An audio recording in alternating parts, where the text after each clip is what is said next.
Dzień dobry Państwu, 30 dzień października, poniedziałek i dzisiaj zapraszam na spotkanie z Arturem Pawłowskim, pastorem Arturem Pawłowskim. Któż go nie zna?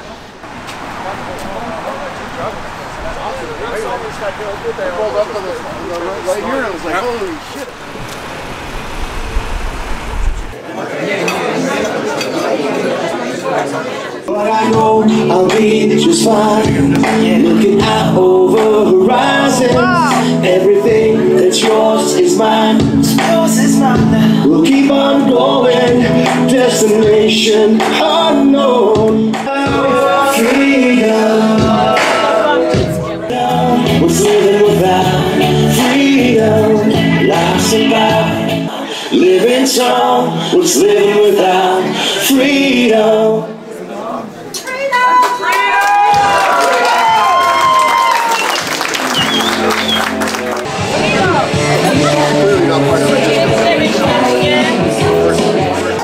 Dlaczego ja tu jestem? Bo ja sobie nie wyobrażam, żebym tu nie przyszedł po prostu. Ja nie wiem, to jest...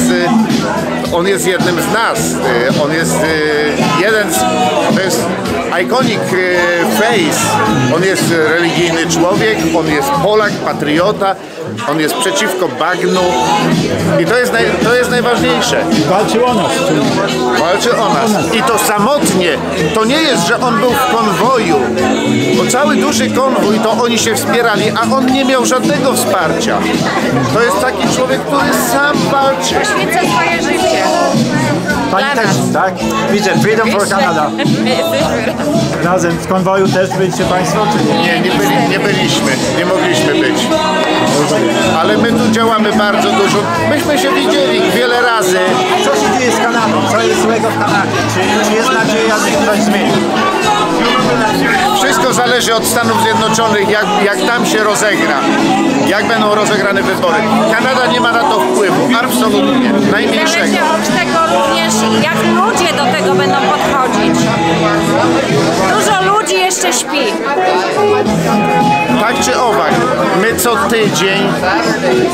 tydzień, każdą sobotę, każdą niedzielę jesteśmy na 3 protestach, konwoje jeździmy, w środku tygodnia, wtorek, czwartek, piątek, czasami 3, 4, 5 razy w tygodniu jesteśmy na różnych wydarzeniach. Nie zawsze, ale czasami bywały takie tygodnie, że byliśmy dzień po dniu, Ottawa, wracamy tu, 1 dzień przerwy, protest, konwój, protest. Czyli Państwo po prostu jest sposób na życie w tym momencie. To nie jest sposób na życie, to jest ciągła walka. Bo jeżeli my tego nie będziemy robić i oni tego nie będą robić, to kto to zrobi?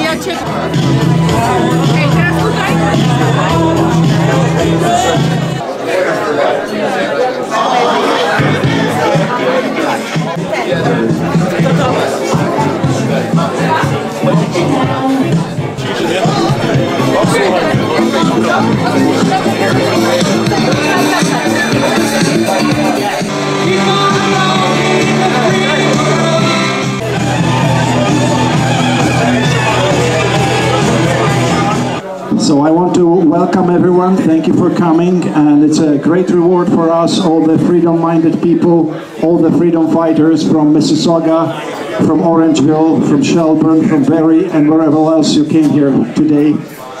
It's a special day, and it is special because every freedom movement always has had their spiritual leader. There are many layers to political fight. One is physical, obviously what you can see. Then there's the moral level to it. There is financial level to every struggle. There is also a spiritual level, which is invisible but probably the most important. And this is what Pastor Artur will tell us about today. So I know that Fred, you want to say a few words as well? And then we just can't wait. So. Wow. If you would have told me a year ago that I'd be coming to a whole bunch of crazy people in Mississauga to talk, I said you had a few too many wobbly pops. But we're here today. Thank you. I forget your name. He approached me yesterday. Pastor Art's plane doesn't leave till 8 tonight, so we managed to squeeze a couple hours to say hello to you folks. Thank you so much for your hospitality. We're going to give lots of time for Pastor Art to give his story. he'll elaborate on a little bit of what I'll tell you now. So we had a revival meeting booked for yesterday in Romero Township, which is just to, well, it's basically Beaverton, Brecon, edges of Aurelia. Friday morning, we had the place booked 2 weeks ago, paid the money. Friday morning, I guess I got an email, or I got a call Friday afternoon saying, hey, they canceled us. It's like, what? Well, yeah, they refunded your money and they told you you're not welcome at the library in Romero. So anyway, I called the CAO, that's Chief Administrative Officer. I said, what are you doing? I said, I'm giving you 1 hour to change your mind. If you don't change your mind and call me back with 1 hour, reverse your decision, things might get ugly for you. So he said, okay, whatever. So then I right away called someone I knew in town council. I said, give me the number of the mayor. So then I called the mayor and I said, you better call that CAO guy and you better get him to reverse that. And we had a contract. This is in writing. And I said, last time I checked, this is Canada, 1967. We became a free nation and, you know, one nation under God, freedom of speech, the whole 9 yards. He said, okay, whatever. So then I called, he never called me back within the hour. So I called them back an hour later and said, so what's the decision? He goes, no, we're sticking with it. You're not welcome. So then we called the people and said, guess what? Bring your lawn chairs, bring your winter coats. Hopefully it's not raining. And we had the meeting anyway. We had a crowd, probably about like this, 120 people. Actually 120, Art told me that this morning. There was 120 people in the upper room and they changed the world.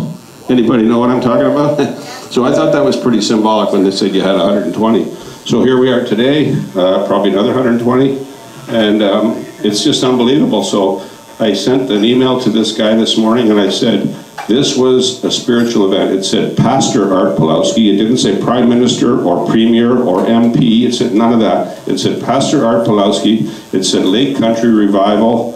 Tell me what's political about that. They said we were too political. And so when Pastor got up, he said, this was not political, but it is now. They made it political. They made it political. So I'm not going to steal his thunder. I think there'll be some time for questions and answers. We have to leave at 5 o'clock sharp because they have a plane to catch. We found out yesterday 1 hour is not enough at the Gong Show Airport next door. You miss your plane if you're only there an hour ahead, so we can't afford that. So without further ado, I've known Pastor Art now I first met him in person 6 months ago. I was the founder for the Great Canadian Awakening in Whitby. And my whole world's changed in the last 6 months. We're now planning more events. Matter of fact, we're planning an event in Mississauga in January called the Great Canadian Educational Awakening. CanadianAwakening.ca is our website. So this is going to be an awakening meeting at the Coptic Center we're working on. We don't have the final lines yet, but it'll have mostly a political and educational focus, is what we'll say. Homeschooling, Christian schools, pod schools, anything but public. So anyway, keep an eye out for that. So Pastor Art from Calgary / Poland. I've been saying it for 2 years. The people from Eastern Europe, this isn't their first rodeo. They've seen this show before, so here we go. Thank you. Thank you so much. If I knew, I would at least put a jacket on. I was told yesterday to come for a coffee. And that's where the conversation pretty much ended. Come for a coffee, so I thought, okay, coffee, very casual, you know, 10 minutes, 20 minutes, and I did not expect this. So from the bottom of my heart, thank you so much. Thank you for coming.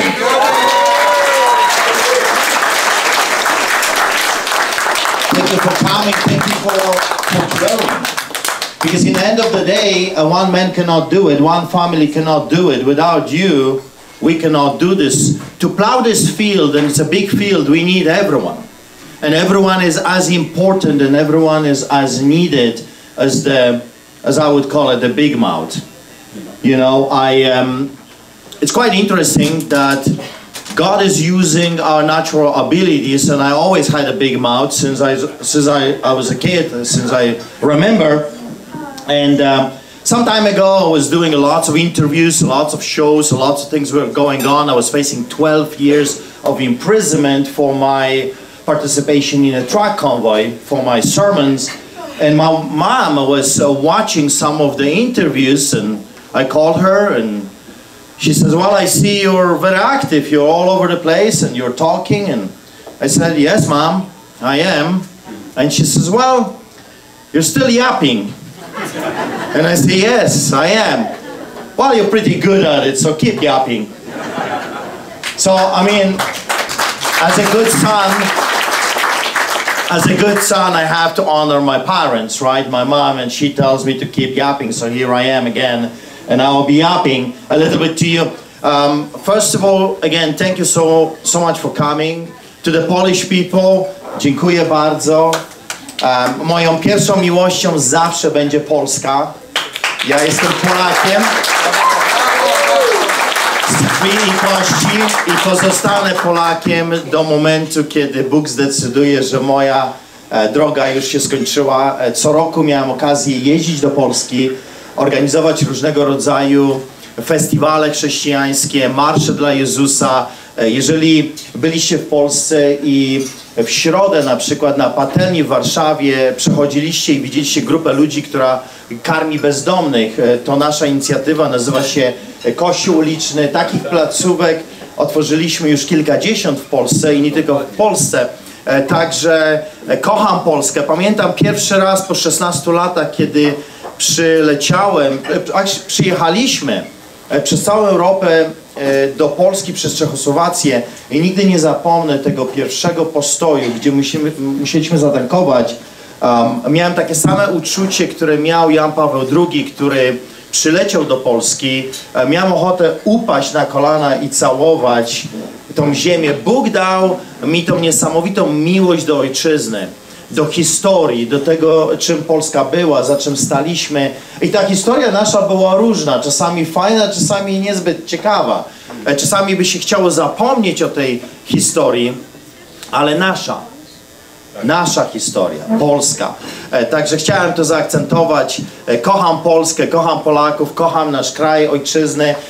I tak jak powiedziałem to w Ameryce, kiedy byłem przed moim aresztowaniem, kiedy proponowano mi zostać w Stanach Zjednoczonych, proponowano mi wielkie pieniądze, proponowano mi być pastorem wielkiego kościoła, nawet rancho mogłem mieć. Moje ostatnie wystąpienie było bardzo proste. Kanadyjskie dzieci są warte tego, aby o nie walczyć. I chcę powiedzieć, że polskie dzieci również są warte tego, aby o nie walczyć. Także dziękuję bardzo, że jesteście, że wspieracie, że nie zapomnieliście, że pamiętacie. I'll go into English right now because I know there are people here that only understand the human language, not the heavenly one. Because quite often God speaks to me in Polish. So if you are having that desire and if you want God to speak to you, you must learn Polish. That's a heavenly language. So, well, our journey, because it's not just my journey, it's the journey of our family. My brother David was arrested multiple times, I think 11 times with me, just because he's my brother. Quite often the authorities would come after me and my family. My son Nathaniel right now that is sitting on my left, he was detained already 4 times. Because he dared to address the European Parliament and he embarrassed the Trudeau-Castro regime, or as he calls him, the Caligula. When I was in prison, when I was in a solitary confinement, when I was fighting for my life on the inside, they were fighting for my life on the outside. And I will never forget the first interview I've heard my wife giving after I was released. People would come and ask how you were doing when your husband was in prison, and she would look at them and say, listen, we were all in prison. You see, just because I was in metal cages, and literally they would keep me in small metal cages, when they kidnapped me and placed me in a max spot for the most dangerous terrorists in the country, when, believe it or not, I was taken by force and put in a psych ward without the evaluation of the doctors, without the knowledge of Alberta Health Services. Everything they have done was illegal. They were suffering there with me. I want you to know that without the support of the family, without the support of of my wife, I would not be able to do what I do. And that's just the truth. Without the support of our church, the people that staged the longest ongoing protest outside of the Canadian jail, every single day that I was imprisoned, they were risking their lives on the outside. And some of them were arrested outside because they were told, you're not allowed to protest here, you're not allowed to fight. They did the Jericho March. My record is over 120 police officers at our church service, but I think when they did the Jericho March, they broke that record. There was so many police everywhere. Anti-terrorists, special police, anti-riot, you name it. They even brought sheriffs and bylaws. Everyone was there. It was unbelievable. And think about it. This was a bunch of people, peaceful people, just praying. What that tells you, that their devils are terrified of God. And that's why when we created the Solidarity movement, I mean, I am a very practical, simple man. Why reinvent the wheel? We already seen it. I've seen it with my own eyes in the 80s, the power of the people. When they come in a solidarity with each other, why reinvent? Why come with something else? Solidarity did it once, solidarity can do it again. And that's what we're creating. I guess what I'm trying to say is we have experience. And the enemy is scared. You gotta remember, I was arrested and I faced 12 years of imprisonment, not really for my sermon. Don't kid yourself. I believe what scared them was my formation of the Solidarity movement. Just a few weeks after I was in prison. They were scared because, you see, the enemy knows history. I think we have forgotten quite often about the history, but the enemy knows history, and what we are observing right now is a repetition, copy-paste. They open the book, How to Become a Tyrant, and they are moving forward with their agenda, knowing that we have to counterattack this, and the only way I know how is what I have observed or learned from history. And in 1980, it was a fascinating time when the tanks were on the streets, when martial law, as you remember, the whole craziness was unfolding in front of our eyes, and I would see the tens of thousands and then the millions taking it to the streets. And I said, well, they won without the use of guns and swords. They won by the sheer numbers. And today people come to me and say, well, you little party, oh, by the way, we started a Solidarity movement of Alberta. It's a political entity, and guess what? We did it in 10 days. We created a political entity as a miracle. I'll tell you why God does miracles in my life, because I am the last one that wants to sign up. Because I know when you put your name on the paper, it's a commitment, and it will cost you. I think as a Christians, we have forgotten that it cost the Father the life of His Son. It cost the Son His own life, His own blood. And we as Christians, we have forgotten that we must also participate in that price. It will cost us. There is a price attached to being a Christian. Christians are the most hated people around the world. Why? We are not violent. We are just speaking the truth. In the Bible it says that the truth will set the captives free. It's all about the truth. They were scared of the truth, and some of you remember that in 1980 we had over 1 million Solidarity people, members.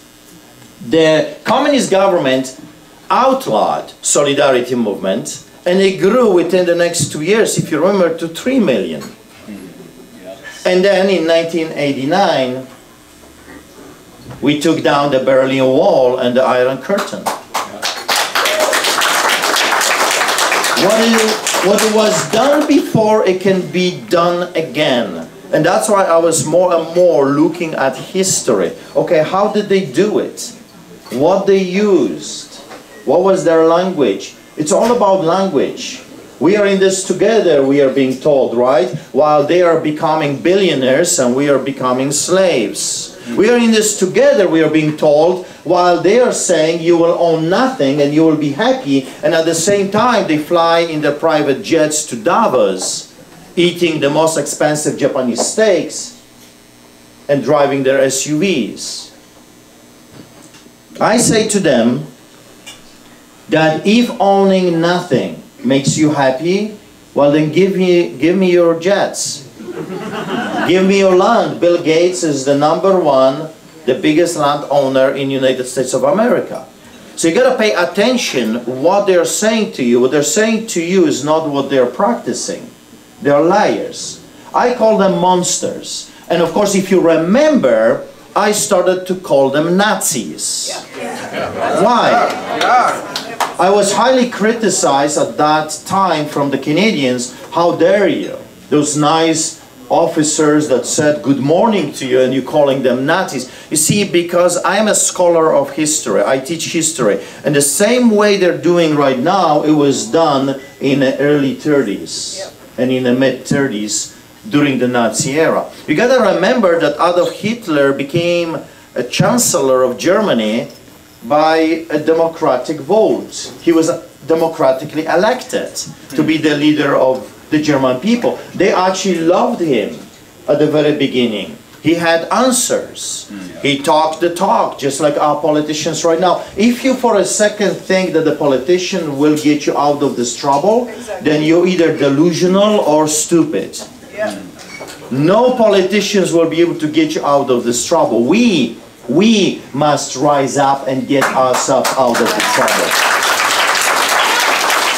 I would suggest to you that if you know a professional politician, ditch him out unless he marched with us in the past 3 years, unless he showed up and bled with us and was freezing to death with us. If he was not there, if she was not there, you have your answer. Yes. You have your answer. Yes. They don't care if you live and die. They don't care about your children. They don't care about your future.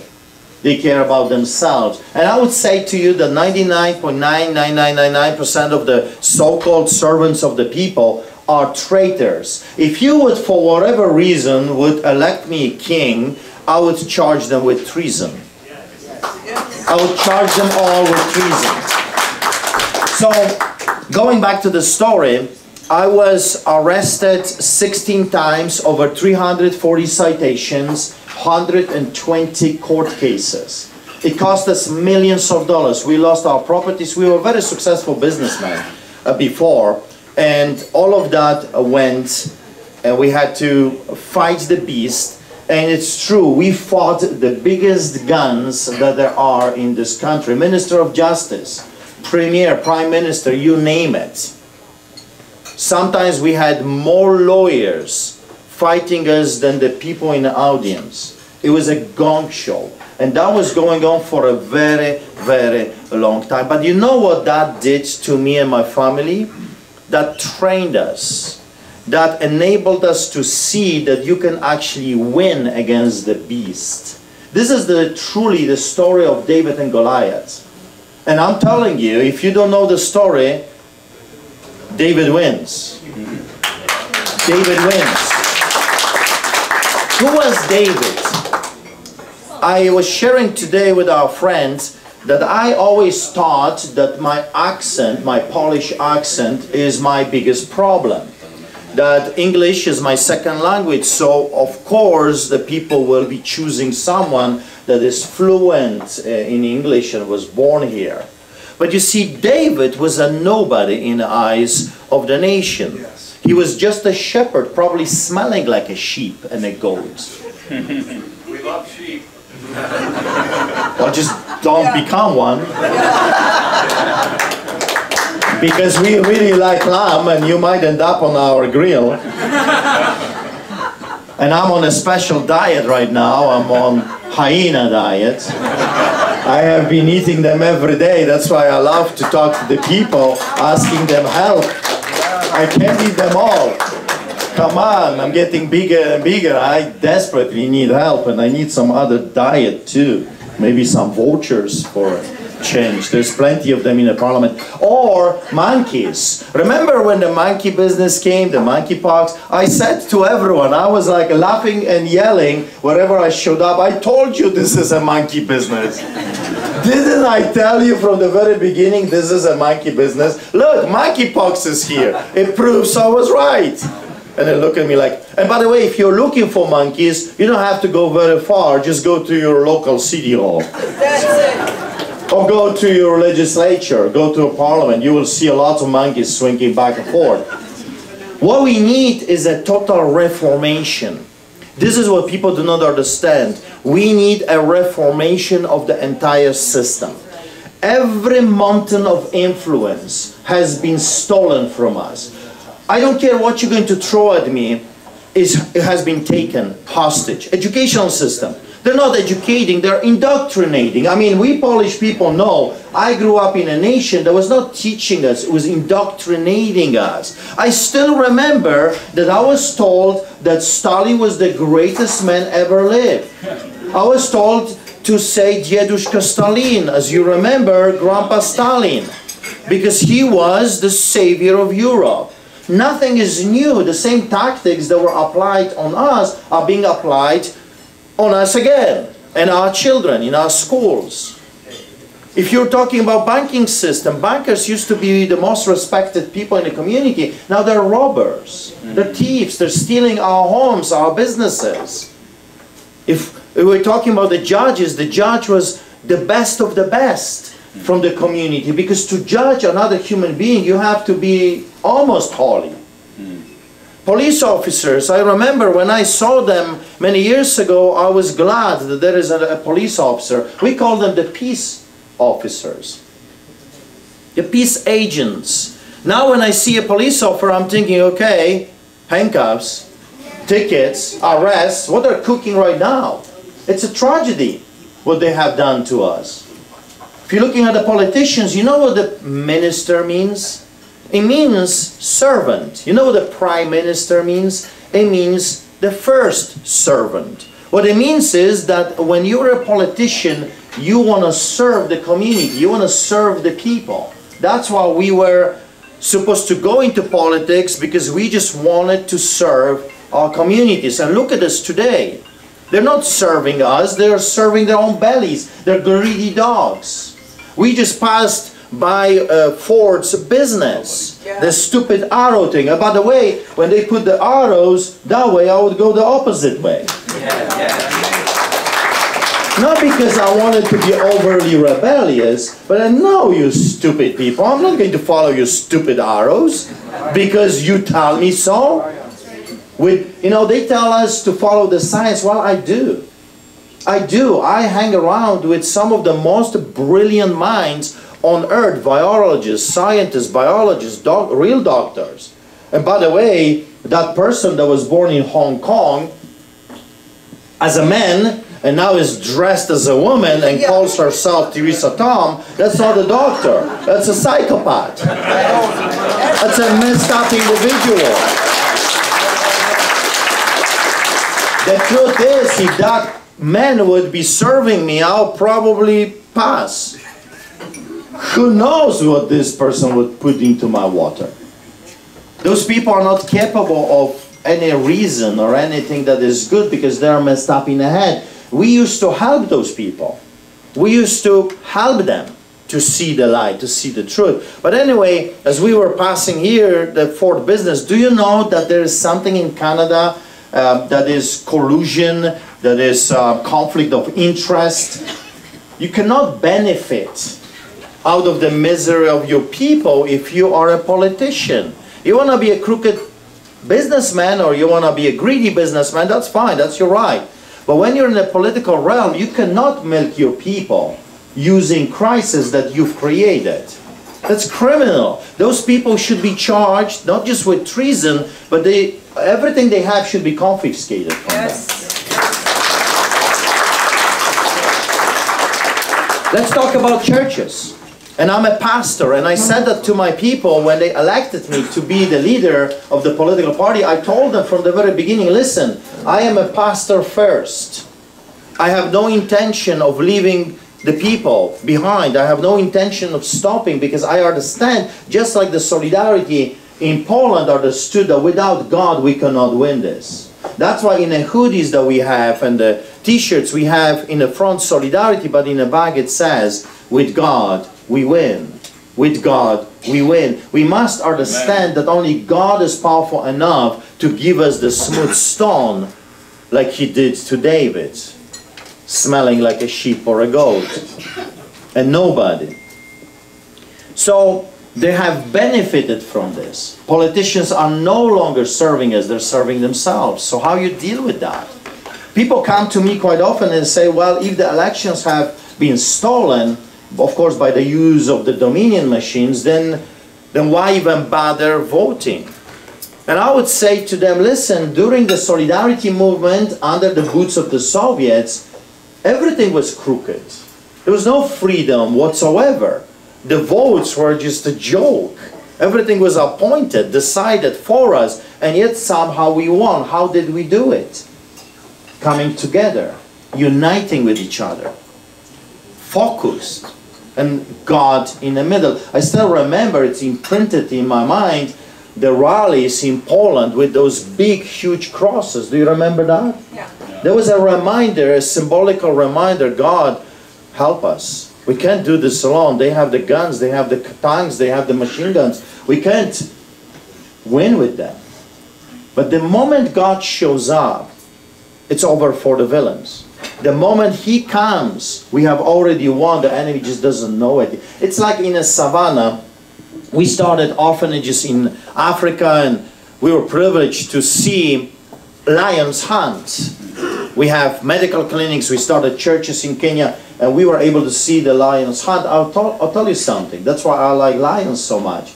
Because the moment a lion or lioness shows up, even the birds notice, and they stop chirping. Even the monkeys stop swinging. The king arrived. Everything and everyone notices. We must become lions and lionesses. Whose savannah is this? Because if it's Trudeau's, Castro's, Caligula's, or the messed up transgender people, or whatever, if that's their land, then I rest my case. Be a good slave. But if you're like me, if you understand that this land belongs to us and our children, that this is our inheritance we work for. Have you stolen this land? Because I worked very hard all my life for my house. This is our inheritance from God. Yes. If that's the truth, rise up, stand up, and fight for it. And if you don't want to do it for yourself, if you don't want to do it for yourself, do it for your children and their children. Because one day they're going to look into your eyes and will say, Daddy, why, when you had a chance, why haven't you stand up for me? Mom, why? I know there was an opportunity for you to rise up. There were no concentration camps yet, and you didn't do it because you were afraid of losing a pension. And now we've lost everything. We have no houses, we have no future, we are slaves. You see, I can look in the eyes of my children and I can say truly, I've done what I could. Maybe it was not good enough, but I've done what I could. I went to prison for Canadians. I suffered for Canadians. I paid the price. And here we are today. Here we are today. With an opportunity. Just like we had in the 80s. An opportunity, a window of opportunity in this historical moment, and we can do the right thing, but it will require all of us. I vow never ever to vote for the Conservative Party. Why? Because they did this to us. Yes. Why would you vote for a rapist so he can rape you again? Exactly. Is this a Stockholm syndrome we're dealing with? Yeah. Why Ford won the election? Because you got scared of another rapist? To me, I don't care how small it is a rapist, and I don't like being raped. Maybe you're different. That's up to you. That's true. I like to keep myself secured from behind. Just in case. You know, I am using unconventional words. That's why I call them Nazis. That's why I call them names. I'm using it purposely. And I know it robs not so much Polish ears, but it robs Canadian ears in a very bad way. I was even told, please don't use the word rapist. So how should I call them? A lover? Like, people, what's wrong with you? A bandit is a bandit because he robs. A thief is a thief because he steals from you. We must give ourselves a shake, a good one. And if you have a problem with that, come to me, I'll slap you gladly. I'm off probation now. I'll gladly punch you to get you out of this, you know, beauty sleep situation. We've lost every sphere of influence. The justice system is no longer justice. It's just a system. And the moment you get into that system, it's over. If it was not for the people like you, if it was not for the crowdfunding, I would be done and finished. This is a law firm. We paid millions of dollars in legal fees already. Just this past 3 years, we spent over $1 million to fight the hyenas. This is a war to the death. And those people don't care about you. They want to finish you off. Are you going to let them? Or are you going to be like us and my family and our church? You will stand up like us and say, not an inch, not anymore. Yes. In the Bible it says that one of the #1 sins is cowardness. You know that the Bible says that cowardly will not inherit the kingdom of God? Sometimes we look at the bad guys and horrible things that have done horrible deeds and we say they are the bad guys. But you know, when you're a coward, when you know that you're required to do something good, but you're not doing it because you don't want to lose a job, it's a sin to you. The German people in the early 30s did that. I remember the stories with the Jewish people. Well, we didn't thought it's going to be that bad. I'm telling you, history is screaming from the past and is yelling to you and me today, it's going to be bad just like it was before. This is a repetition of history. Let's not make the same mistakes. I vowed never to vote for the Conservative Party because it was them that locked me in a solitary confinement. It was them that destroyed my friends' businesses. It was them that we have the biggest suicidal rate ever registered in the history of our beloved Canada. It's them in Alberta that denied a transplant to a woman. Yeah. And she died because she would not take the job. This is criminal enterprise. If you know what I know, if I would start telling you what I know about those politicians, you know, your next hero. Are you ready for that? That's why they hate me, because I'm not afraid of them. Are you ready for the next hero, the next savior of Canada, Pierre Poilievre? Yeah, right. That's your new savior. It's already appointed. Don't kid yourself. There's no election. Yeah. If you think you will have a say in the next election, come, I'll slap you. Yeah. As a hobby. There will be no election. Oh, you will go and you cast your vote, you will go through the, you know, through the whole thing, and you will snap a picture maybe, I voted for the good guy. Yeah. He has already been chosen by the globalists. Yes, he already went to China, and he has done stuff in China that they have on him.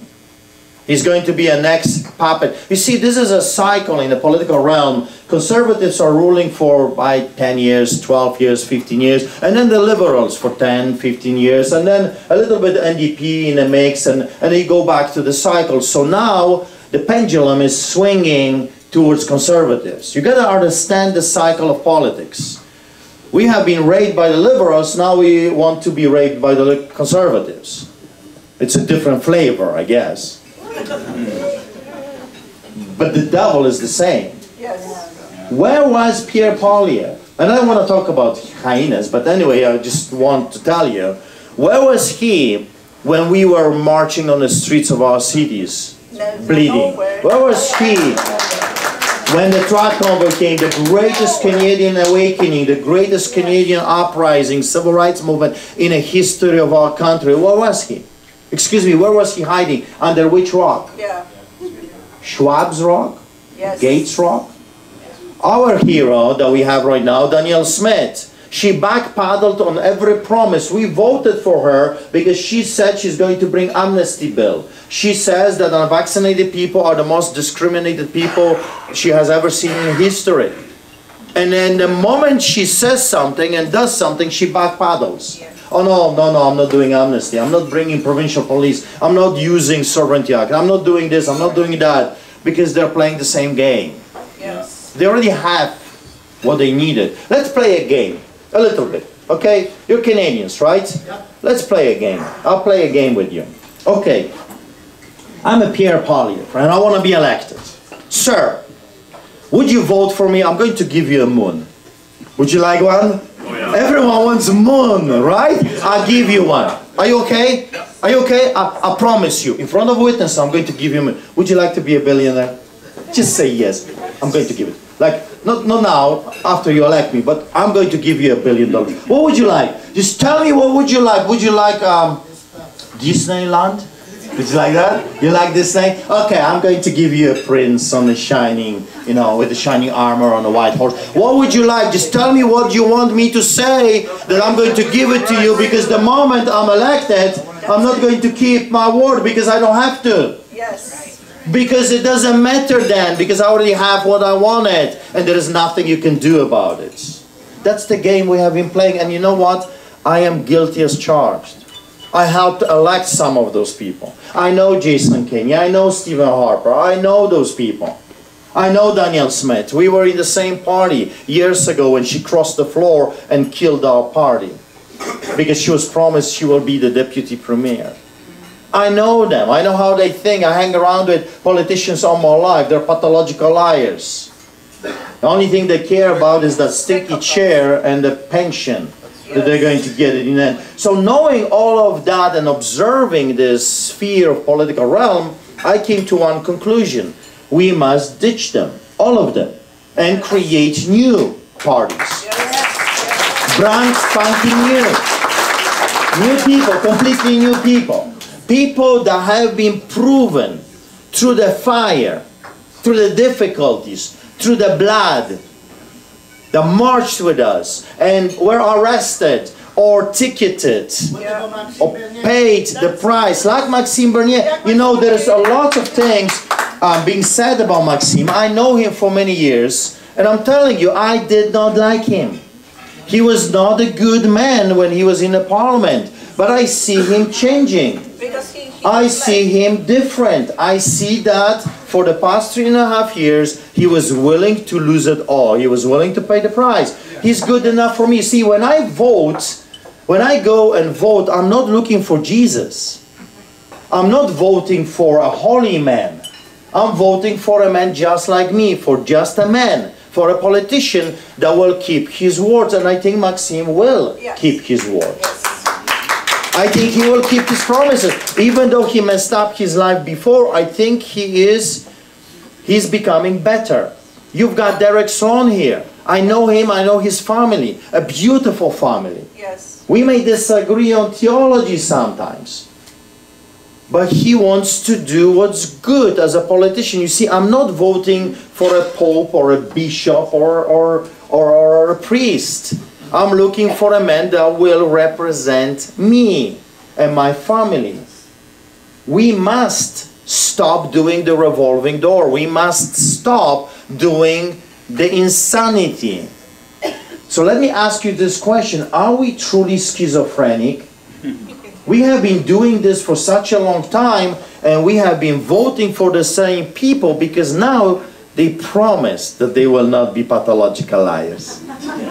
I promise you, I have been lying to you for 30 years, but now I'm not going to lie to you. Believe me. Believe, I'm changed. I'm a different man. And we fall for that every single time. So knowing all of this, we must change. Enough of the revolving door. Enough of voting for the same parties and the same people.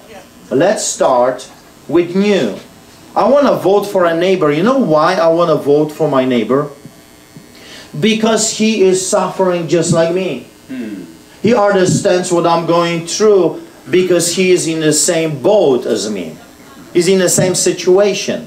He lost his job. He lost everything through the lie. We must vote for normal people, not professional politicians. So I was arrested in Quds for my participation in a convoy.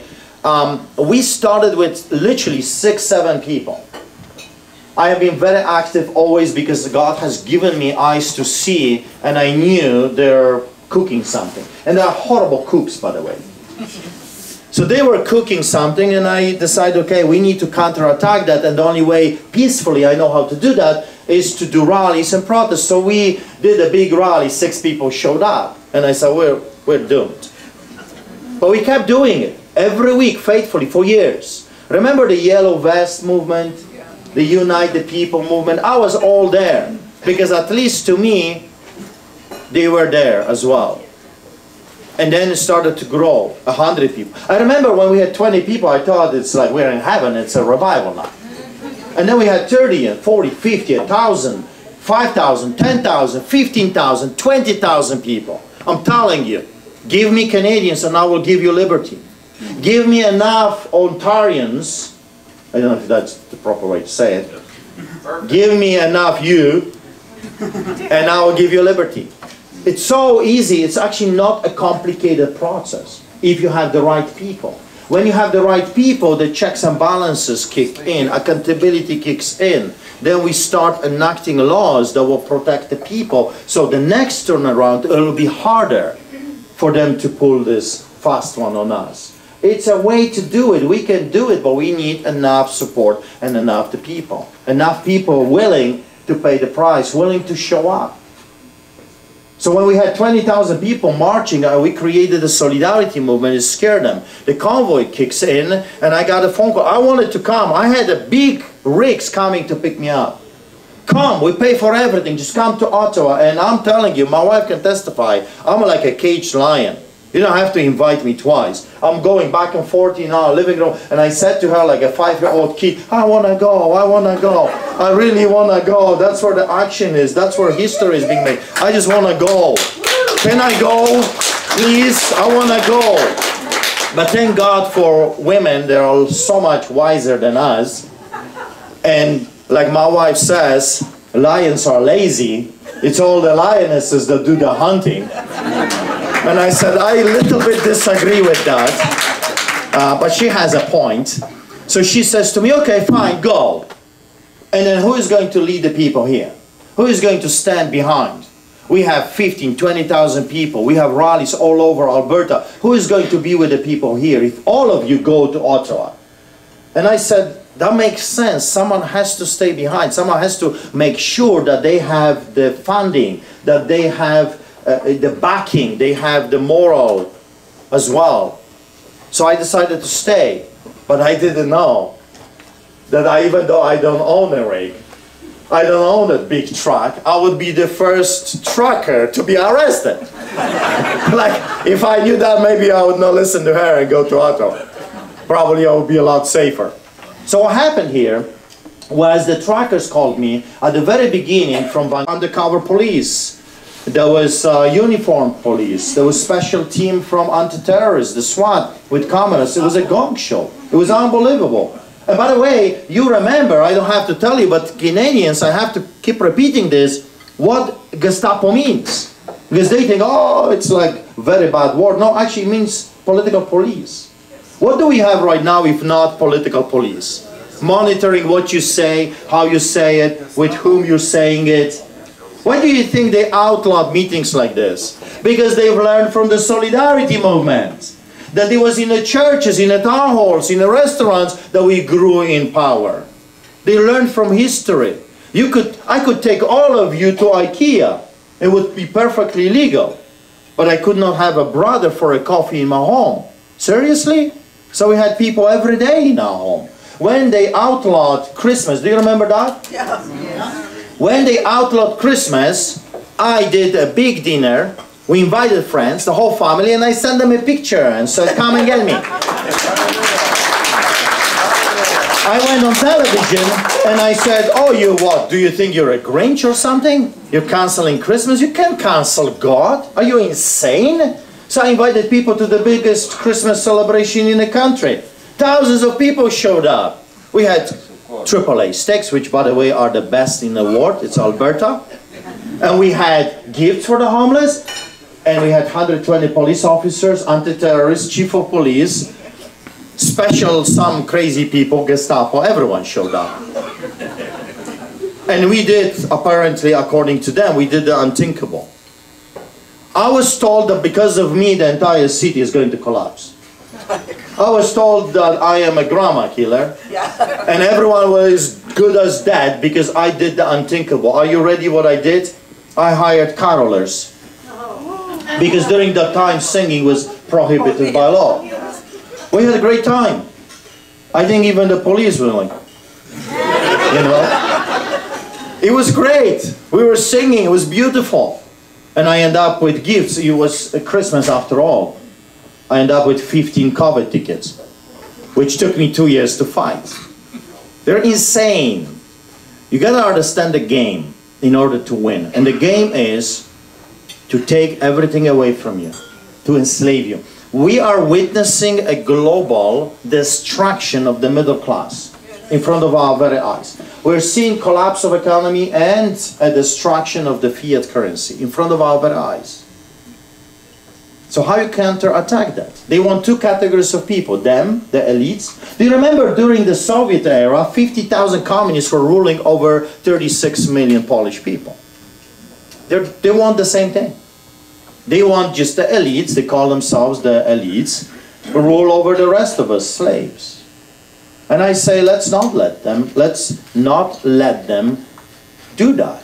So how are we going to do it? We gotta come together and we have to keep pushing. When I was arrested, I was interrogated by detectives from RCMP for hours. Stripped naked, thrown in prison, solitary confinement, and the next day, I guess it was a shocker because I realized that they want me dead. When they put me in metal cages, I knew the game is on. And the Crown Prosecutor, that pathological liar, Stephen Johnston, from a special Gestapo unit in the province of Alberta, he accused me of causing Canadian economy over $400 million worth of damages.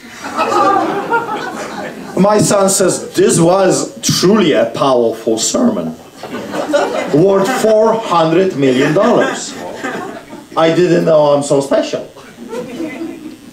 Wow, I think I have beaten every speaker on earth ever lived. 19 minutes for $400 million. Then he compared my sermon to Rwanda genocide. Yes. Then he said that my sermon was like a man inciting murder. Crazy stuff. Why did they do it? Because we have become a symbol of resistance. We have become a voice of reason and hope. Hope. They did everything in their power to deprive us of hope. And suddenly, truckers, farmers, rallies, preachers rose to the occasion and were giving people hope. They needed to destroy it. So we faced absolute craziness. 5 different inmates testified that they were giving incentives to murder me in prison. Then I was kidnapped from Calgary to Alberta, placed in max spot for the terrorists. They've done everything. During that time, Stephen Johnston came multiple times where he denied my access to my lawyers for 3 weeks. My glasses were not given to me. Bibles were confiscated. Even my write-up for the eyes of the lawyers only were taken. Totally, everything they did to me was illegal. But they got away with it, at least for now. And I was told I can go home if I signed. Remember the solidarity time? If you sign this paper, you go home. You can be free. The only thing they needed was Artur Pawłowski pleading guilty to the smallest charge, and all the 40 other charges will disappear. And I said no. I remember calling my wife and my son, and I said, what is happening? Does anyone care? Because the worst thing that can happen to a man in solitary confinement is the feeling that he has been abandoned, that no one cares. And she said, listen, there's tens of thousands of people phoning, texting, emailing. There's so many people that stand with us and pray.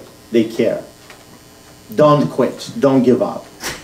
That's what kept me going. So I want to thank you for every prayer, for every phone call, for every support, for letting the story go on, for not allowing them to get away with this, because I truly believe that the pressure of people like you got me out of the death sentence that they have pronounced on me. Then it was a trial. I don't want to bore you with all the legalities. The judge found me guilty on everything. I am the first Canadian ever to be charged and found guilty on terrorism. I was the first Canadian ever to be found guilty on inciting mischief. Has never been done before. My words were criminalized. My sermon was criminalized. And I was facing just 4 weeks ago 12 years of imprisonment. So I called my friends, everyone in the States, in Australia, in England, and Poland, and I said, well, if you care what happens to me, help me to fight for my life, because they will murder me in prison. Because they wanted me to go back to the very prison that did this to me in the first place. And they did. Politicians in the States, in England, in Poland, started to talk. And sometimes that's the only thing that will take. It's just the right people talking about what's happening. Because they're like cockroaches, those people we have right now. And they love to do their dirty things when no one is watching in the dark. But when you bring the light, they run like cowards that they are. So we need to keep bringing the light. Eventually the pressure was so big that the judge stops the proceedings. He walks out of the room and he said, I have to discuss this with others. This was the first time I'm a little bit a career criminal right now.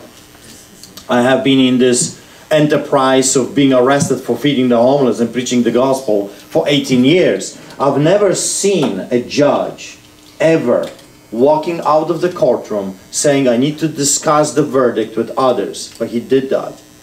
Gordon Krinky walked out of the court and he came back and pretty much said, time served. And I walked out of the court. The story of Artur Pawłowski, what is that story? The story is a very simple one. That the person without political power and lots of money can stand against the biggest giants of the land and persevere. Yes. And prevail. Yes. That's the story.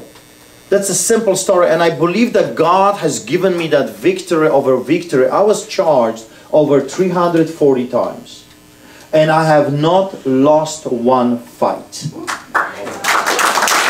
Even when the lower judges would pronounce a sentence, we would appeal it to the bigger courts, and we would win. And during the COVID, I don't know if you know, we have won the biggest COVID case in the appeal during that time. And we are already appealing this one. And I know that we're going to win. Because God has called us to win. And what we're doing right now, just before I came to the conference, I met with our new legal team that I hired extra to sue the government. I'm going after the police, I'm going after the government. I'm going after the Alberta Health Services. I'm going after everyone that we physically can go after. Everyone. You can, well, elect me and I guarantee you that there will be Nuremberg #2. It must happen, not because, you see, I'm a pastor and a lot of Christians will say you gotta be merciful. But you see, justice demands restitution. You must charge the villains. If you caught a rapist raping, he must pay. This is not vengeance, this is justice. We must demand justice to come back to our country without charging some of them. And don't kid yourself, Danielle Smith is not going to go after the villains because that's her government. Pierre Poilievre is not going to go after the conservatives here because that's his base. Maximie Bernier will, because I talked to him and he says the same thing. Let's go after them. It's time to go after the villains. You see, we have been defending ourselves for 3.5 years. It's time to go on the offense. And I want to welcome you, if you're willing, to come and join us. We are raising funds. I was told that it can cost up to $1 million, and I did not even blink. I said, I don't care how much it will cost. I want you to go after single one of them. Go after them and make hell in their lives. And he looked at me and he jumped out of the chair and he says, I am so happy because during the civil proceedings we will be able to get the information that otherwise we would not be able to get.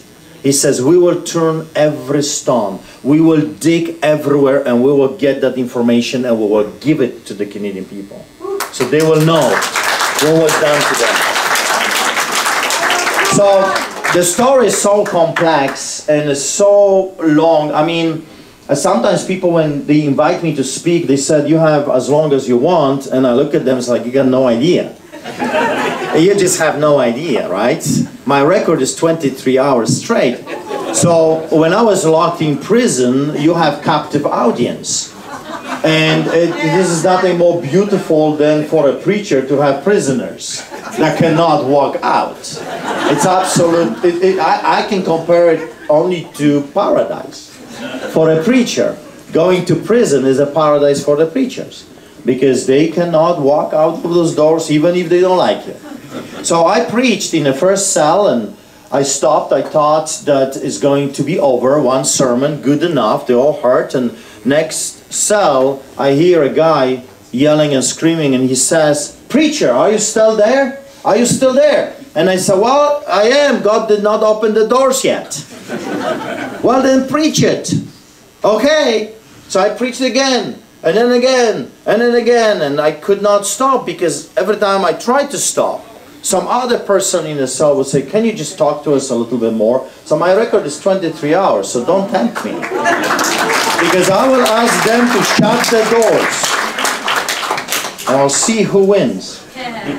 So, exciting times. I'm telling you, those are exciting times. We are not victims.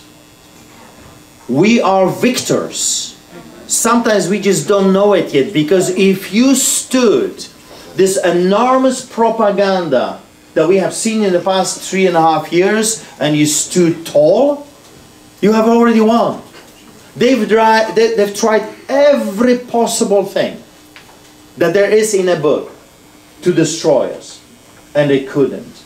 We will be able to go through any storm that there is, any earthquake that there is, and we will be in the middle of that tornado, in the eye of the storm, if you will, looking around in a perfect peace, like my wife just testified yesterday. When they asked her how it was when I was on the inside fighting for my life, she says, it's weird, but I was in the middle of the eye of the storm. I knew that God has our back covered. I knew that. That's what we must do. You see, they don't have as big of a stamina that we have. We are motivated. You know what motivates us?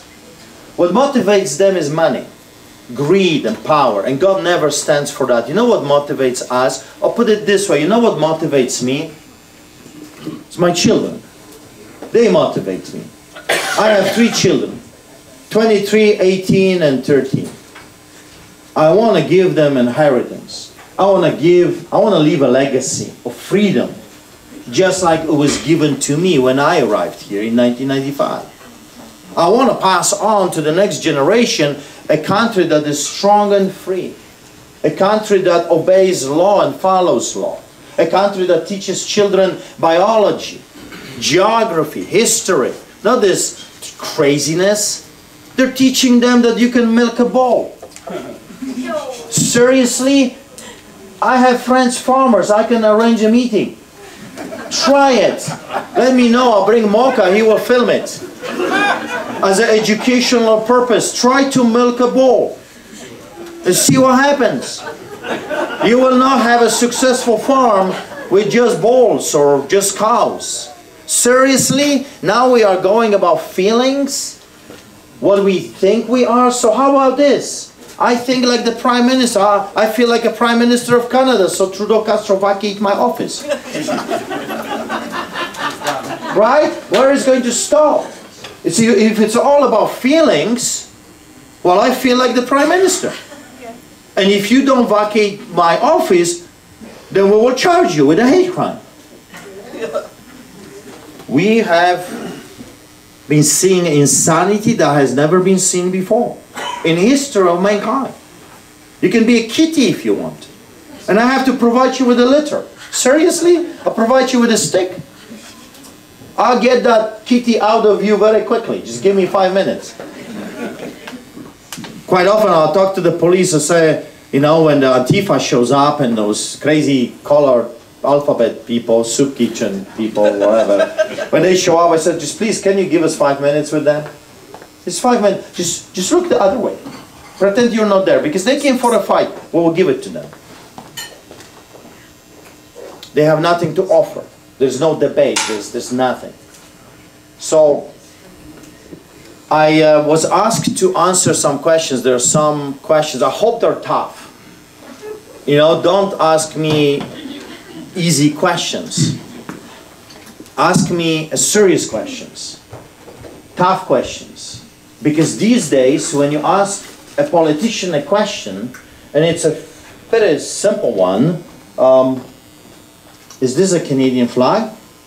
Yep. They will take you to China, Africa, South America. They will take you to clones and, you know, other places, and then you will end up without an answer. We've lost the ability to even get an answer from those people.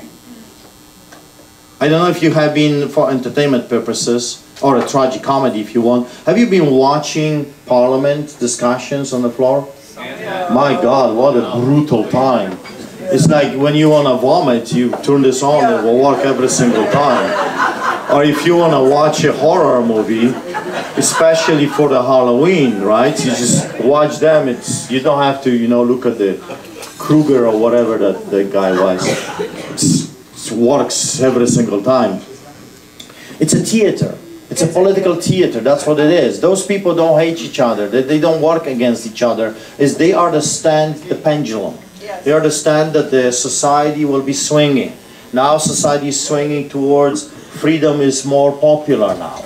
Those things, conservatism is more popular. Italy just won a conservative government. Netherlands just won conservative government. So they are seeing what's going on. People are sick and tired of this woke, rogue craziness, the liberalism. So they know that it's time for the conservatives to be elected. Don't fall for it. Just don't fall for the political theater. Okay, speaking about the politicians, my question is about Donald Trump. Well, Donald Trump, okay, you want a straight answer? Yes. He is awesome. Okay. I'll tell you why. I'll tell you why. Is he a perfect man? No. Did he make terrible mistakes with the vaccines? Yes. I was so upset because I know the family, I hang around with the advisors, I was sitting at the dinner with the Homeland Security, I was there with the doctors. It's, thank you. I thought you wanted to drown me. We don't want you to stop. So, here is what I was told. Because I'm very vocal, I'm yapping like my mom says, everywhere I go, so I asked them, the inner circle of Donald Trump, why did he do this? Why did he lock the people, muzzle them, and push the job? He lost so much support because of it. It upset so many people. And here's what I was told by the closest people to Donald Trump. First of all, he was betrayed by his closest advisors. Fauci and the like, the devils, the demon-possessed. Also, he's a businessman. He's a very successful man. And sometimes when you're so successful, you're arrogant. You're proudful. And he truly believed the lie that the job is going to save hundreds of millions of people. And he wanted to be that savior. He truly believed that what is going to happen is going to have so many people that he will go down in history as the man that saved the world, kind of a thing. And that was his mistake. He believed the lies, and now, last time I talked to them, I said, okay, now he understands the mistakes he has done, why he's not coming publicly and telling people this. That was 2 years ago. And here's what I was told. If he does this, it's a political assassination, and he will never walk out of the court for the rest of his life. They'll be suing him forever and ever and ever. So he must wait a little bit that the people will understand what was happening. And now if you watch Donald Trump, he speaks against all of this publicly and openly. So he came full circle. He is a fascinating man because he is a doer, not a talker. He will talk, but he will do. He prefers to do things. He is a man that makes deals. He's a deal maker. He's a businessman. That's why he was such a good president. I would say he was one of the best, if not the best, president of the United States of America. For a number of reasons. Because he did what he said he's going to do. He restored the economy. He built a wall. He protected the sovereign nation of the United States. He also is the first one, or pretty much one of the few ever, that had no wars. He stopped wars.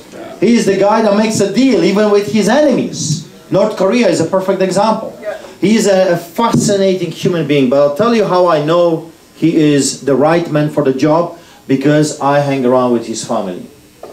His kids are absolutely amazing. Those are the real patriots, lovers of United States.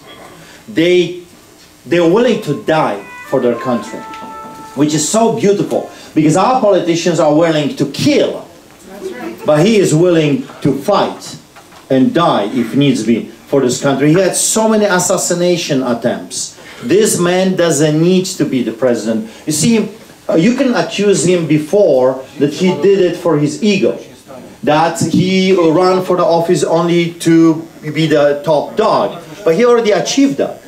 He doesn't need to. He's not doing this for the money. He's not doing for ego, because he already has all of those things. He lost $300 million because of the run. He's doing this because I truly believe that he loves America.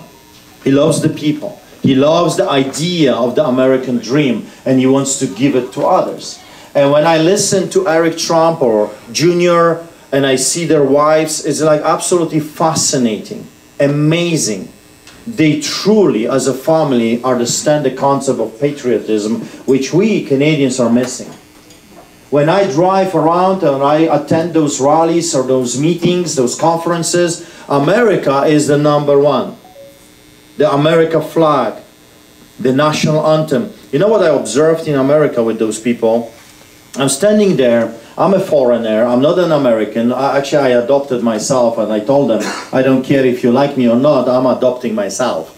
You don't have to adopt me, I'm adopting myself. And look at me like, okay.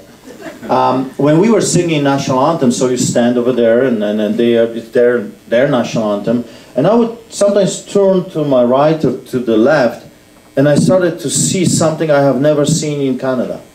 Tears. Tears coming through those people's cheeks. When they sing, I am an American, or their national anthem, they're crying. They will put their hands on their hearts, and it's like, this is the most beautiful thing I've ever seen. They love their country. What's wrong with us? Why can't we love our beloved Canada the way they love America?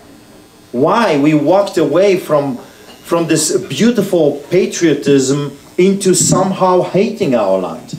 I love Canada. I love Poland. That's where I was born.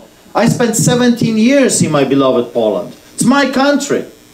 Poland is mine, even if Poland doesn't want me. Canada is also mine. God gave me a love for this land. Here is my home. My 3 children were born here. And my children are worth fighting for, and your children are worth fighting for. So I stand with Donald Trump, even though I sometimes don't understand the reasoning, but I know that he has been chosen for such a time as this by God himself. I truly believe that. Because you have to have a special character of a man to be able to withstand non-stop ongoing attack on his life, on his character, on his finances. Only a man called by God can do that. Only. I think he's going to win as well. I think America loves Donald Trump. Don't believe what's happening in Washington, D.C. Wherever we travel, people are standing with Donald Trump. And I was upset, just like you and others, about certain things that he was doing.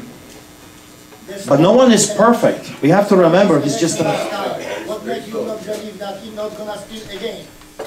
Well, here's my prediction. If the Democrats, I call them Democrats, if they would steal the election this time, there would be a civil war. Yes. I truly believe the people of America, everywhere I go, are so tired of this game that they have loaded guns. I believe that if they would dare to steal this election, you're going to have civil war in the United States, and I don't think this is going to happen. I think Donald Trump is going to win. But they're willing to even kill the people, you know? Of course they're killing people. I mean, that's history. The Democrats all the time do this kind of nonsense. They're killing people in Canada. That's it. They're killing people left and right. We know that over 20 million people already died globally, and some doctors say 40 million because of the job. Do you know that the savior of Alberta, Danielle Smith, is forcing 6-month-old babies to take the job right now? She's jobbing children, knowing, because we talked to her, she knows that the jobs are hurtful to the people. She knows that people are dying because... Another vaccination today. They came with another vaccination. Oh, they're going to be cooking more and more and more. As long, put it this way, they will be doing what the enemy does all the time, as long as we rise up, stand up, and say no more. So there have to be no America too. Yeah. I'd like to know, in all your court cases, that you're not the ones that have passed, but the ones coming up, the ones that where you're going to be suing the government and all the individuals, is Justice Rook among them? Well, we're thinking about going after the justice system. It's a little bit complicated. It's not just John Rook the Crook, as I call him. Yeah. He's the Associate Chief Justice in the province of Alberta. Also David Gates. David Gates, I don't know if he's related to that devil, you know, South, Bill Gates, but David Gates of Alberta gave them the power to enter our church with anyone they wanted to, which they showed up with SWAT team, and anytime they wanted to. But there's also Adam Germain, the very judge that gave me the compel order. Remember? This was the first time in the history of Canada where the judge was ordering another human being to repeat or parrot a government-approved script. And I will never forget that, because we had a rally, Rebel News was there, and I looked at Adam's face and I said, that's it, I'm going to prison. There's no way out of it. You telling a preacher to lie to the people? I can't. I'm doomed. I'm finished. It's over. I'm going to die in prison. So I grabbed the microphone just like this one and I said to the judge, Judge, I hope you're listening to this, because I'll never ever obey your order. So if you want to take and bring your sheriffs, here I am. My brother David grabs a microphone, and you know he's my brother David. And I don't know if you know what I mean, but he is my brother David. He grabs a phone and he says, Judge, I hope you're listening to me. Well, here's my answer. You can shove it where the sun doesn't shine. I will never obey your order. I said, I look at him and said, you just finished us off. I did pastor's way, you did Polish way. We're done. We're done, you know. But they did not arrest us that day. They arrested us later on. But we stood tall. Do you know that I have never, ever, not even for 1 second, obeyed those orders? Never. I was risking contempt of court, but I said, if a pastor will be forced to lie to the people, it's over. It's completely over. We've lost our nation completely. So, no, I didn't. My brother David did not, and we won in the court of appeal. And we were vindicated 100%, and the judges said that all of our arrests were illegal. We're going after them. If it comes to legality and how they're going to do it, I don't know. I left it in the hands of the lawyers, because they know how. The problem we are facing with the judges, they have immunity. Politicians have immunity. So they pretty much can get away with the murder, so to speak. That's why we need to elect a new set of politicians so we can bring accountability, checks and balances, and take the immunity away from the politicians and the judges. And by the way, the judges should not be elected by the politicians. The judges should be appointed by, elected by the people, not appointed by the politicians. Time's up. We got 5 minutes, so let's say one more question. Except that fraud vitiates all. So all of this has been done under fraudulent. It has been, but you know, it's like saying to Adolf Hitler, we have human rights. Yeah, right. It's like saying to Joseph Stalin, we have a constitution. Then you know, I don't have to tell that to the Polish people, that from the beginning of 1939 to 1989, Poland had a constitution. We are the second country on earth that implemented constitution straight after the United States of America.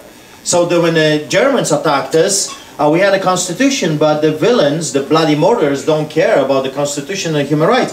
When the whole world was celebrating victory over the Nazis, what happened to us? We were subdued by the Soviets. Did they care about our human rights? Did they care about our constitution? The same way those devils in parliament do not care about our constitution, our Charter Rights of Freedoms. Do you know that a preamble to the Canadian Charter Rights of Freedoms, which is supposed to be fundamentally guaranteed the highest law in the land, it starts with, whereas Canada acknowledges the supremacy of God and the rule of law.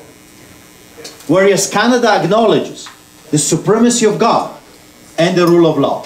You see, they kicked God out, and when He is gone, there is no rule of law. It's lawlessness. We're dealing with lawlessness. So in order to deal with, and that was my revelation when I was in a solitary, you see, they should never ever lock a man like me in a solitary confinement. They gave me so much time to think. I prefer to talk than I don't think. But they locked me there alone with no one for 21 days. And I was sitting there like a caged lion, and I was just thinking and thinking and thinking and thinking and walking and thinking. And one day I stood up and I said, fine, if they will not allow me to be just a pastor, I will become a pastor and a politician. And what chased me yesterday, I'll be chasing tomorrow. And I'm telling you, when elected, if that's what God wants and if that's what Canadians want, I will be chasing them. I will revisit the COVID craziness. I don't care if it's 10 years from now. I don't care if it's 20 years from now. I will enact laws and we will go back in time. I want to know why. I want to know why it was done to us. I want to know why they did it and for how much. I want to know who and how much. Who was telling Ford to do this to you and how much he benefited from what he did to you. I want to know. And I think that most of the people want to know the truth. And then we will go after them. I want them in prison. I want them without houses and without their properties that have stolen from us. Doug Ford, what, $40 million now? $50 million? I lost count. He just showed up. He was not a wealthy family. I think when he started, he had $3 million. Now he has 50. How come? When we are suffering and losing more, they're gaining more and more and more. How? I want to know why. I want to know why. So, and when we will know what happened to us, then we can charge them. And I'm not talking about mob. I'm not talking about lynching. I'm talking about courts, lawyers, judges, right judges, the real judges, not the political activist judges, real judges. And now you have your 5 minutes to defend yourself. So the other one I want to ask about is Dana Henshaw. Does anybody else get a chance? Yeah, he's already asked two. Can you answer a question from someone different? Henshaw was a political operative. It was nothing that she read because she was reading, just like your puppets here. She was just reading. Daniel Smith has done nothing. I know. She brought her right in as soon as she was elected. The first one she hired on. Okay. Oh, you were, yeah, okay. Right. So, thank you very much for coming to the Toronto area, sir. My friend Avery and his friend Isabel, they love you. They love you way more than I could, even though I helped with this, so I wanted to just give them some acknowledgement. Thank you. And they have a gift for you. Thank you. So, there you go.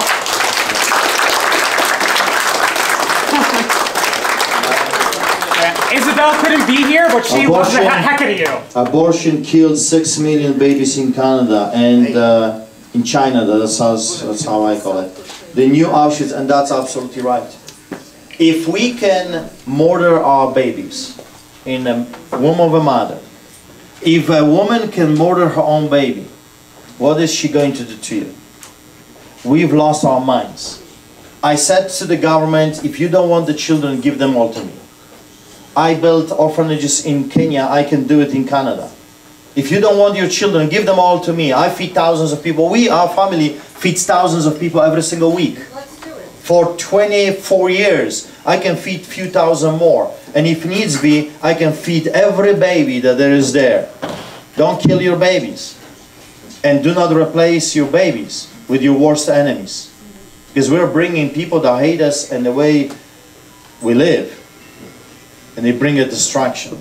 Can I do a quick follow-up? Yeah. Okay, so my very good friend Walter Hoffman, who's also a pastor, had the suggestion to have a Q&A. And I'm pretty sure that he is too meek, he's too humble, you know, the meek will inherit the earth. I'm pretty sure he's too meek and humble to like obnoxiously throw his hand up like I just did. So I just basically just did that for him. So Walter, would you like to ask Artur a question? Just one question. Artur, what hope do we have of getting the government that we vote for if we don't go back to pencil and paper balloting? As long as we use these Dominion computers, I've lost all confidence in the vote, and you're saying vote, vote, vote, and vote, we need a new party. But if we don't get back to pencils and papers and handwritten ballots that can be counted and recounted, I don't see what hope we have. Yeah, well, this time around you don't stand a chance. No. They're not going to allow you to do anything. But you see, Poland is a very peculiar country because we didn't stand a chance in an electoral, way. We couldn't vote ourselves out of the Russians' trouble under the boots of the Soviets. So what happened was people rose to the occasion by the thousands and then by the millions. When we had 10 million people within the Solidarity movement, it was over for the villains. Because you see, Stalin said this, it doesn't matter who votes, but the one who counts the vote. But give me the people that count the vote and I'll give you freedom. We need more good Canadians to join us. That's why we need everyone, including those that now count the votes against us. We need to win them over. They need to realize what this beast is doing to all of us. When we're going to reach enough people, I don't care about their voting machines. We will have enough people to take down the villains, because they will be scared. And then I would suggest something to you, and it's very un-Canadian, but it's very Polish. So, if you see a politician that did this to you, and he enters a restaurant, yell and scream, bloody Nazi. Wherever they show up, show them, and tell them what you think of them. And I'm telling you, the political pressure works. They applied it to us, we need to apply it on them. Wherever Ford would show up, if thousands of people, everywhere he goes, would keep him accountable and would say what you've done and this and this and this, the guy would never dare to step out of his cottage.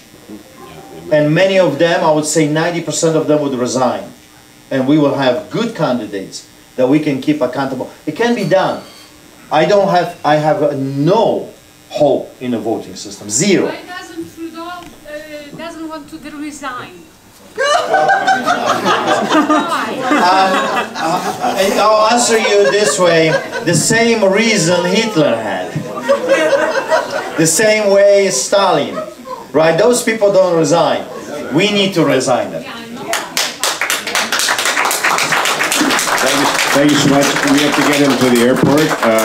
Someone missed their flight yesterday because they didn't have enough time. We don't want that to happen. There's been a collection going around which is 100% towards Pastor Artur and any legal fees he might have. There's a little story in the Bible that he reminds me of, the story of Joseph from the pit to the prison to the palace. I believe Pastor Artur's on his way to the palace because he's done the other two. What's left? Thank you for having him here, and God bless you all. And oh, one more quick thing. Who knew that Anthony Fauci's coming to Hamilton in a few weeks? So figure out what you're going to do about it. I think we should get some farmers. I hear this guy's here from Shelburne. They got monster tractors. I think we should block. Is this being recorded? I think that those farmers should act like the Dutch farmers and figure out a way that he cannot get to his own. And the other thing is, you should buy the cheap tickets and get in a couple of those seats and walk around and see who the $50,000 sponsors are that are sponsoring the tables at that event. We don't need to know who those corporations are. So some people have to buy the cheap seats to find out who's buying the expensive seats. That's my suggestion. Thank you.